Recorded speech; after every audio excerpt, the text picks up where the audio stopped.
Hi, welcome to kerufoodbasket channel. இன்னைக்கு வீடியோவில் mozzarella cheese pizza cheese வந்து எப்படி வீட்டிலேயே ஈஸியான ப்ரிப்ரேஷனில் பண்ணலான்னு தான் பார்க்க போகிறோம்.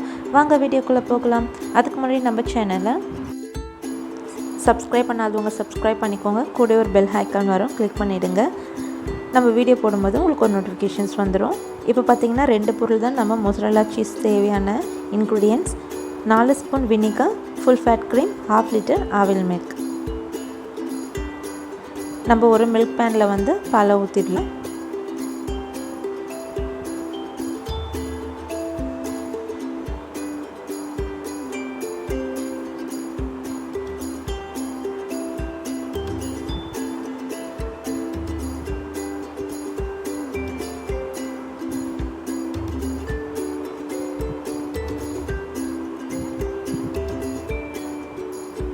இப்போ கொஞ்சம் போல் ஒரு சின்ன கப் அளவுக்கு நான் வந்து வாட்டர் ஆட் பண்ணுறேன்.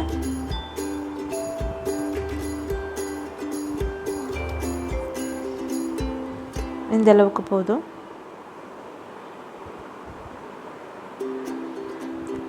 பால் வந்து பொங்கி வரக்கூடாது. அதாவது ஏடு ஃபார்ம் ஆகிற ஸ்டேஜ்க்கு முன்னாடியே வந்து நம்ம ஸ்டவ்வை டர்ன் ஆஃப் பண்ணிவிட்டு நம்ம வினிகர் ஆட் பண்ணணும். 2 நிமிஷத்துக்கு ஒரு தடவை இந்த மாதிரி நம்ம ஃபிங்கரை வச்சு உள்ளே வச்சு பாலுக்குள்ளே செக் பண்ணிக்கலாம். ஹீட் வந்து நம்ம சூடு தாங்குகிற அளவுக்கு இருக்கணும். 2 நிமிஷத்துக்கு ஒரு தடவை நம்ம செக் பண்ணிடலாம். லோ ஃப்ளேமில் வச்சுக்கோங்க, இல்லைன்னா பால் சட்டுன்னு வந்து ஏடு ஃபார்ம் ஆகி பொங்க ஆரம்பிச்சிடும்.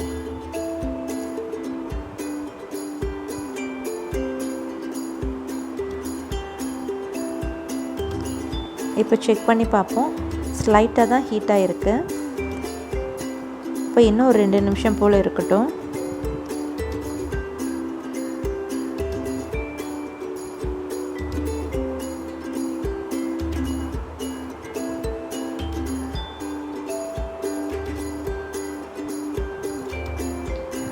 இப்போ வினிகர் எடுத்து வச்சுக்கலாம். இப்போ டிப் பண்ணி பார்த்தோம் அப்படின்னா நம்மளுடைய சூடு வந்து நம்மளுக்கு தாங்குகிற அளவுக்கு இருக்குது. இப்போ நம்ம 1 ஸ்பூன் வினிகர் சேர்த்து ஸ்டவ் ஆஃப் பண்ணிவிட்டு இந்த மாதிரி ஸ்பூன் வச்சு நம்ம அப்படியே வந்து கலந்து விடலாம். இப்போ ஓரத்துலலாம் பார்த்திங்கன்னா பால் அப்படியே வந்து ஸ்லைட்டாக திரிஞ்சிடுற மாதிரி இருக்கும். இப்போ வந்து சீஸ் ஆக்டிவேட் ஆகிட்டு வந்துட்டுருக்கு. இப்போது மறுபடியும் நம்ம 1 ஸ்பூன் போல் மொத்தமாக சேர்க்காம கொஞ்சம் கொஞ்சமாக சேர்த்து இந்த மாதிரி மிக்ஸ் பண்ணலாம்.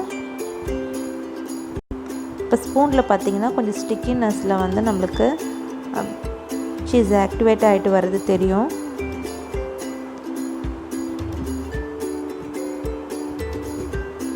உங்களுக்கு பால்லே பார்த்திங்கன்னா அங்கங்கே கட்டி கட்டியாக அப்படியே வந்து திரண்டு வந்துட்டுருக்கு.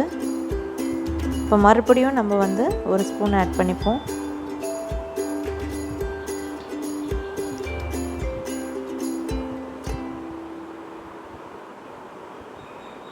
பார்த்திங்கன்னா ஃபுல்லாக நல்லா திக்காக ஆல்மோஸ்ட் வந்து திரண்டு வந்தாச்சு.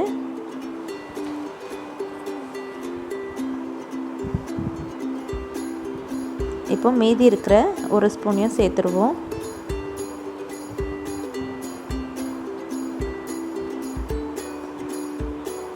இன்னொரு பேனில் வந்து பார்த்திங்கன்னா ஒரு பாத்திரத்தில் தண்ணி வந்து ஆல்ரெடி பாருங்கள் இப்போ நல்லா வந்து சீஸ் வந்து திரண்டு வந்தாச்சு. இந்த மாதிரி எடுத்து ப்ரெஸ் பண்ணும்போது பார்த்திங்கன்னா ஒன்று சேர்ந்து பிரியாமல் வரணும். அப்போ தான் கரெக்டாக அந்த வந்து நம்மளுக்கு சீஸ் வந்து எடுக்க முடியும். இப்போ இன்னொரு பாத்திரத்தில் நான் வந்து தண்ணி சூடு பண்ணி எடுத்துகிட்ருக்கேன். இப்போது இதுதான் வேவ் வாட்டர் சொல்லுவாங்க. இதிலேருந்து வந்து இப்போ சூடு வந்து தண்ணியில் வந்து சூடு குறைஞ்சதும் நம்ம இன்னொரு சுடு தண்ணிக்கு வந்து மாற்றி நல்லா வந்து ஒரு 2 நிமிஷம் அது மாதிரி விட்டுட்டு அதுக்கப்புறம் நம்ம வந்து தண்ணியை வந்து ஸ்க்வீஸ் பண்ணி வெளியில் எடுக்கணும். கொஞ்சம் ஓரளவுக்கு சூடாக தான் இருக்கும். கையால் இந்த மாதிரி எடுத்து ஸ்க்வீஸ் பண்ணிக்கணும், தண்ணியெல்லாம் வெளியில் எடுக்கணும். இந்த மாதிரி நம்ம செஞ்சுட்டே இருக்கும்போது பார்த்திங்கன்னா நல்லா ஹாட் வாட்டரில் டிப் பண்ணி ப்ரெஸ் பண்ணும்போது தான் நம்மளுக்கு அந்த சுவிங்கம் மாதிரி அந்த சீஸ் வந்து இழுக்கிற மாதிரி வரும். இப்போ வந்து இன்னும் நம்மளுக்கு அந்த மாதிரி சீஸ் வந்து அந்த சிவிங்க மாதிரி வரல. இன்னும் 2-3 தடவை இந்த மாதிரி நம்ம வாட்டரை மாற்றி மாற்றி செய்யணும். கொஞ்சம் சூடாக இருக்கும்.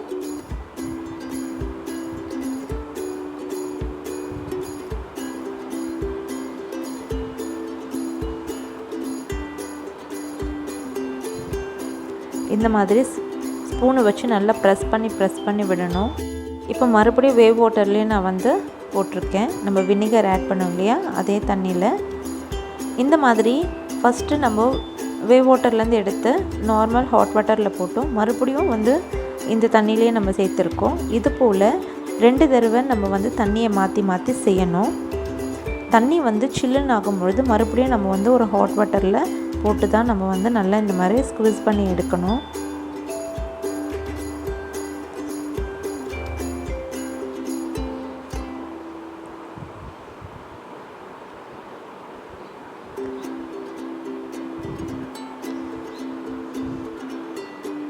ரொம்ப சூடாக இருந்ததுன்னா ஸ்பூன்.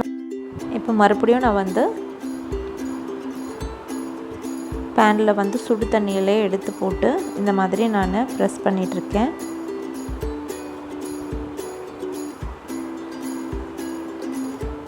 ஆல்ரெடி நான் வந்து 2 டைம்ஸ் பண்ணிட்டேன். இது 3rd வாட்டர் வந்து நான் மாற்றிருக்கேன்.